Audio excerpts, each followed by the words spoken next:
grew up really from birth. My family we grew up in Brooklyn. We always kept Shabbat, we kept kosher, we always would go to shul. I would learn a little bit. Before Mincha, I used to learn with my father all the time. And really, my childhood was pretty good, but in the community we were in, there are mixed parties, and I grew up attending them.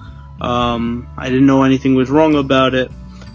And as I got older, different challenges started coming up in my life, and what I realized is you could be from birth, but at the end of the day, you have to have a plan for the Yetzer Hara, because he's going to come one way or another.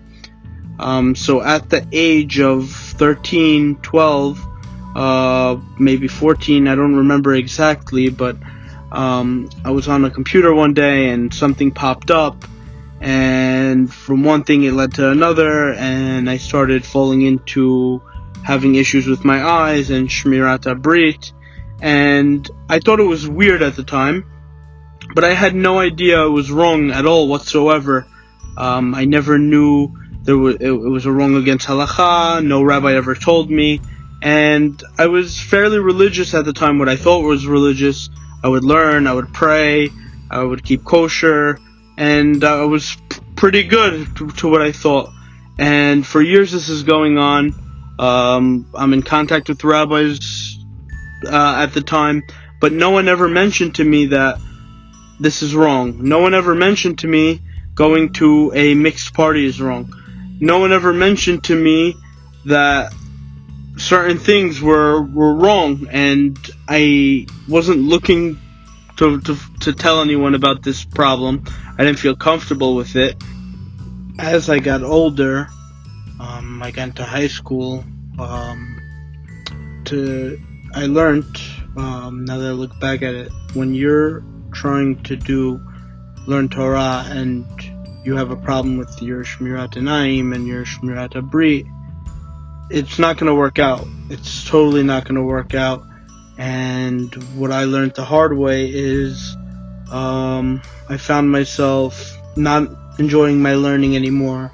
I found myself not enjoying Torah and Tefillah and everything, and it just started to wear off, and I didn't know where this wearing off came from at the time, so I just started going with the flow. I ended up one summer to work at a co-ed institution, and I was talking to girls that I shouldn't be talking to, and I was doing certain things that I shouldn't have been doing, listening to music I shouldn't have been doing, and my parents weren't so proud of it at the time, but I did it anyway, and I went with the flow, and I still thought I was fine. I was still praying, I was still, I was not really learning. I would go to class here and there, I would go to shul on Shabbat, and I thought, okay, that's it, I'm good. And I still had this problem with my eyes, but it went on. As I got older, and time went on, and I was continuing doing the same things, I had someone one time send me a video of Rabbi Mizrahi, and I listened to it. I think it was Torah and Science, and I listened to it, and then everything made sense, and my emunah in HaShem was higher than it ever was previously, and I finally, for the first time, felt connected to my religion. And from that video, it turned to more videos of Rabbi Mizrahi, and one time I was actually watching a Rabbi Mizrahi video, and a video from Rabbi Reuven actually popped up, and I started watching it, and the rabbis was speaking, and it sounded like everything was true, everything was correct, and I continued to watch more and more, and one video, probably pretty early on, maybe my first or my second or third video, the rabbi was talking about Shmirat Einayim and Shmirat Abrit, and I was just shocked. I said, my whole life I've been doing this sin, and it's such a big sin, and I had no idea the ramifications of every time what I was doing, and I was just so upset about my whole life, how no one told me anything. If someone would have told me something, my life would have been completely different, and I would have never did anything to that extent. And I was just shaken at the moment. I went through so much, and I said I have to reach out to the rabbi and tell him I was doing this my whole life without any I had no idea it was even wrong. So I finally reached out to the rabbi, and I spoke to him about my whole life and explained to him the sins I was doing. And the rabbi helped me out, Baruch HaShem. He guided me a way out. And Baruch HaShem, after that, it got easy. Obviously, there's a few bumps in the road here and there. But Baruch HaShem, through the Torah and through Rabbi Reuven, I was able to overcome this.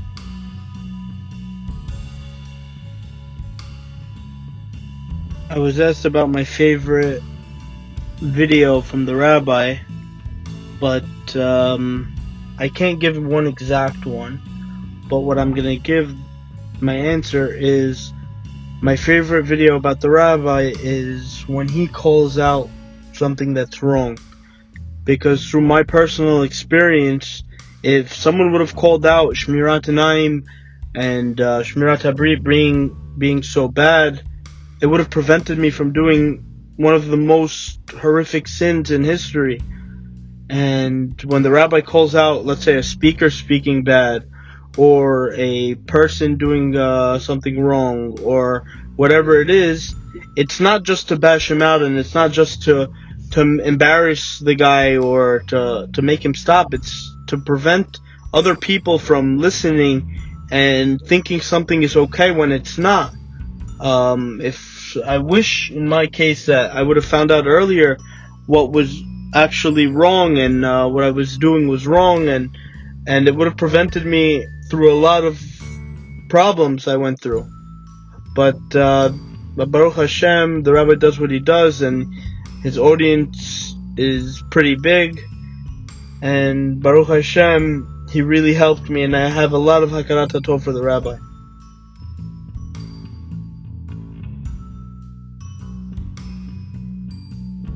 Rabbi Reuven shiurim affected my life in a big way. It gave me a whole different aspect to life and Torah and everything by teaching me that there's a reward and punishment to every action that's done. And when you have that mindset, you can think to yourself, let's say in the business world, oh, I can steal a few dollars from this guy in this way, but at the end of the day, HaShem is going to take care of that in one way or another, whether you make the right decision or the wrong decision. Every decision you make, there is a reward and consequence at the end of the day. When you have that mentality, spiritually, not just in business, it will make you a better person, because when you have fear of HaShem, it'll just push you to do better and make you a better person and make the right decisions in certain situations.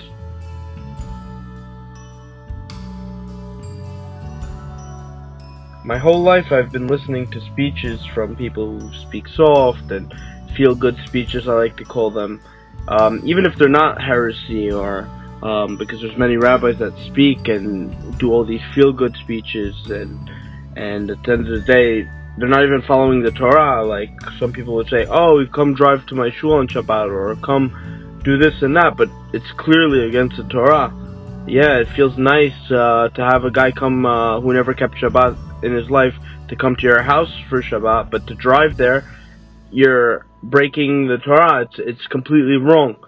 But all the time, even rabbis who are not heretical, you hear a speech from them, and it sounds nice, and everything sounds good about it, and you go on and you hear the speech. It sounds nice and you feel good, but it doesn't push you to change. But when you hear a shiur from the rabbi, and he tells you that there's onus and reward, and at the end of the day, everything's going to be held accountable, it pushes you to change. You're not going to change from a story that makes you feel good. Like, oh, you'll say, oh, that's nice.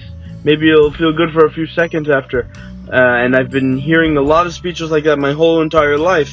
But at the end of the day, it's not going to push you to change. It's not going to push you to be a better person. It's not going to push you to learn more Torah. It's not going to take you to a lot of places in the next world. At the end of the day, that's our goal in life. Our goal in life is to get to the highest we can in Olam Haba. And a feel-good speech, I don't think will take you there. But when you listen to the rabbi and when he's blasting you with information and giving you rules and ways not to sin and ways to fear HaShem, I think it's very, very beneficial for everyone to listen to that, as opposed to these other types of speeches that, in my opinion, don't push for change.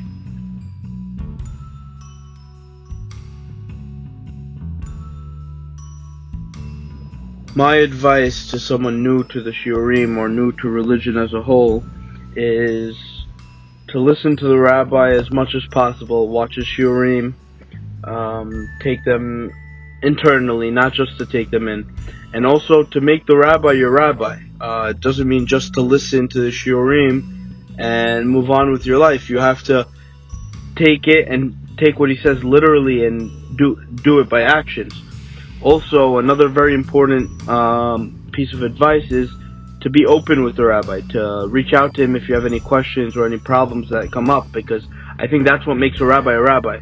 You have to be comfortable to reach out to the rabbi with anything that's on your mind, anything bothering you, any situations you're in that you're having issues with, because at the end of the day, you can have a rabbi that writes halachot and gadol hadors even, but if you can't be open with them about your personal situation, I don't think you can call them your rabbi. Also, another big factor that helped me grow and develop really well is to learn Gemara, and to learn it as much as possible and as focused as possible, because when you have Musar and Gemara as like a 1-2 combo, it really makes you unstoppable, and it really fights the Yetzer Hara like nothing else can. When you learn a piece of Gemara and you understand it really well, and you review it a few times, and you get it into your head, and you're enjoying the learning, it's gonna take away a lot of the problems that people come up with, and adult time and downtime, and it's you're also doing a big mitzvah at the process, and it's gonna prevent you from sinning also. And it's really amazing to learn Gemara and to listen to Musar and learn Musar. And I'm really grateful to the rabbi, and I would like to thank him for this opportunity, but also I don't even think I'm zocher to be doing this, but thank you, Rabbi, for everything you've done for me. 7 years of lectures.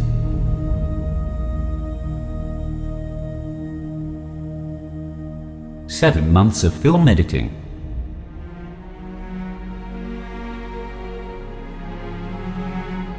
Countless hours of study by 2 rabbis.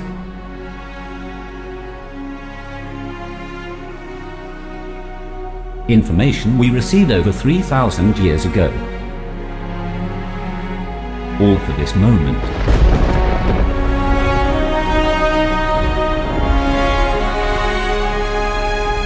To whom had greed? The movie. There's a small member in your body. It shouldn't take over your whole life.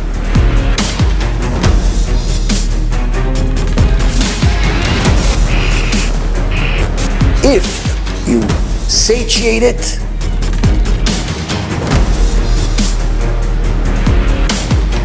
you're never going to have enough.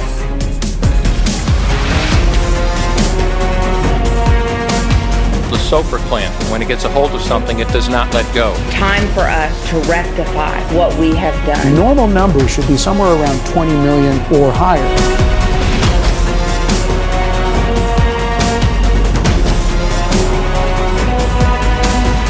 You're never going to have control of it.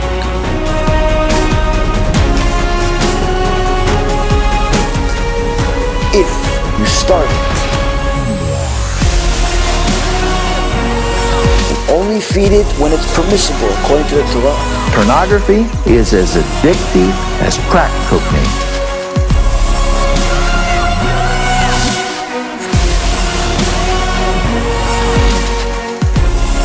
You're always going to be happy,